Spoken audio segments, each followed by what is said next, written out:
प्रणाम गुरुदेव। अगर किसी का पति उसके पास नहीं रहता है तो वो पति से पहले कैसे खाना खाएगा, कृपया कर बताएं। तो पहले ऐसा था कि पत्नियां पति को भोजन, अब एक बार क्या हुआ, एक पत्नी पति को भोजन करा के भोजन करती थी, तो अब उसका पति चला गया परदेश, और उस जमाने में कोई टेलीफोन की व्यवस्था नहीं थी कि आपने खा लिया क्या, अब हम खाएं, परदेश में था। अब पत्नी बड़ी संकोच में कि हमारे पति खाए होंगे कि नहीं, हम खाएं कि नहीं। तो उनके द्वार पर एक संत आ गए। संत जी बोले, बेटी बड़ी असमंजस में हो, क्या हुआ? महाराज हमारे पति परदेश में हैं और बिना उन्हें खिलाए खाते नहीं हैं, पता नहीं हमारे पति को मिला होगा कि नहीं।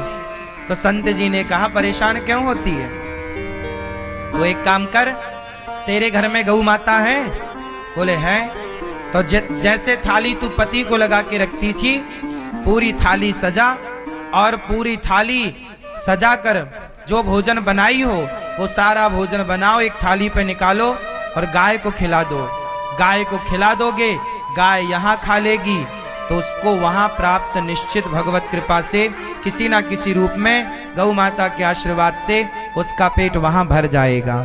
जब आप तो फिर आप खा लेना।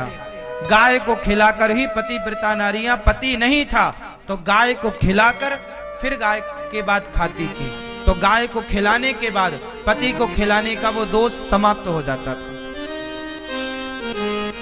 तो परदेश में जिनका पति होता था वो पहले पूरी थाली पति को जैसे खिलाती वैसे गाय को खिलाया, फिर गाय के खाने के बाद फिर वो खाया करती थी। ये नियम था पतिव्रता नारियों का।